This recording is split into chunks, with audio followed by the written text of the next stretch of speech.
Hello guys, સાથે સ્વાગત છે તમારું નવા વિડીયોમાં। જય શ્રી રામ બધા મિત્રોને।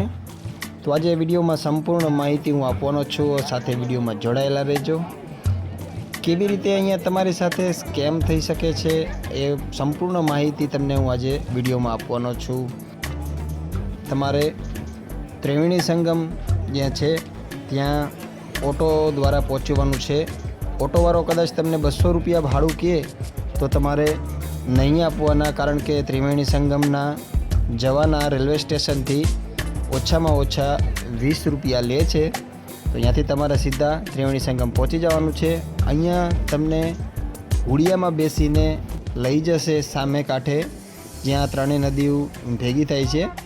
તો ત્યાં આપણે હુડિયામાં તમારે ન જવું હોય તો સામે અલગથી જ ચાલીને જવા માટે બીજો પણ રસ્તો છે, ત્યાંથી તમે ત્રિવેણી સંગમમાં નાહી શકો છો।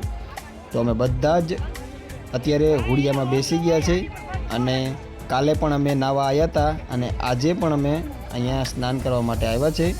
તો અમારી પાસેથી અત્યારે એક વ્યક્તિનું 100 રૂપિયા ભાડું નક્કી કરી લીધું છે આવવાના અને જવાના। તો ચાલો વિડીયોમાં આગળ બતાવું તમને કે તમને કઈ રીતે કઈ જગ્યાએ લઈ જશે અહીંયાથી, અને રિટર્નમાં તમારે આવો ત્યારે તમારે ગંગાજળ જો સાથે ભરવું હોય તો તમને એ પણ જગ્યાએ એ લોકો લઈ જશે અલગથી। જોકે આ લોકો ખરેખર જે નાવ ચલાવે છે એ લોકો અહીંયા નાવને રેન્ટ ઉપર મળે છે એમને, એટલે આશરે લગભગ એમને એક ફેરાના 200 રૂપિયા આપવામાં આવે છે। જે નાવનો વહીવટ છે એ બીજા વ્યક્તિઓ કરતા હોય છે અને આ લોકોને એક ફેરીના 200 રૂપિયા મળે છે। જો તમને આ લોકોની મહેનત ઉપર જો થોડી પણ દયા આવે ને તો તમે થોડું 20 રૂપિયા 30 રૂપિયા આ લોકોને અલગથી તમે આપી શકો છો। અમે બધાએ આપ્યા હતા, કેમ કે આ લોકોની મહેનત ખરેખર સારી કહેવાય કે પોતે એના હાથના દમ ઉપર આપણને સામે કાંઠે બધું જ લઈ જાય છે અને તમને આ નદી વિશે થોડી ઘણી ગાઈડિંગ અને માહિતી પણ આપે છે। તો આપણે એનું મોઢે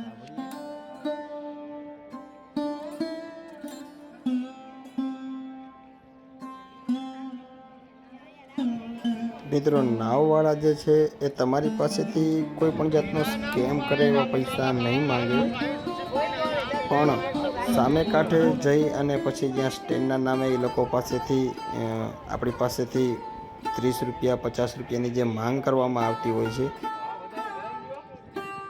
જ્યાં તમારી પાસેથી એક વ્યક્તિના 30 થી 50 રૂપિયાની માંગણી કરવામાં આવતી છે। નાવ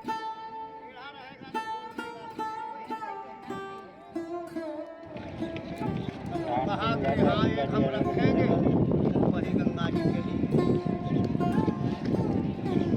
उसी का नाम है ना गंगा सागर, गंगा सागर।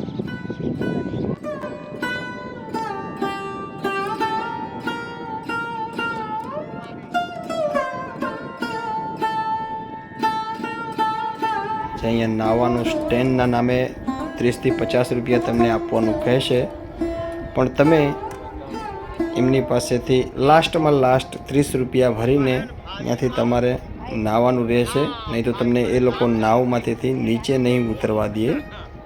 એટલે અહીંયા આવી રીતે પણ ઘણા બધા લોકો જે છે એ સ્કેમ કરતા હોય છે ખરેખર।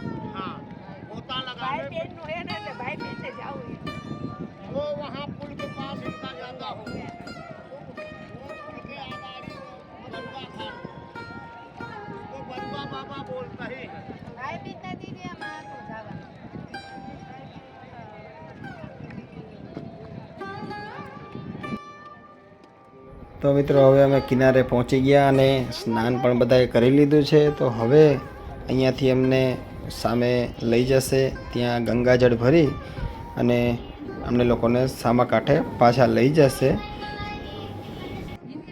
તો મિત્રો, અહીંયા ત્રિવેણી સંગમની બાજુમાં જ એક શંકર ભગવાનનું મંદિર અને બડે હનુમાન મંદિર છે, તમે અહીંયા પણ દર્શન કરવા જાજો। અને 1.5 કિલોમીટર અહીંયાથી સામે જ દેખાય છે, દૂર છે, એટલે તમારી પાસેથી રિક્ષાવાળા જે છે એ 10 રૂપિયા લેશે અને તમને અહીંયા ઉતારી દેશે। તો આશા કરીશ કે તમને માહિતી સારી લાગી હશે અને વિડીયોને લાઈક કરી દેજો।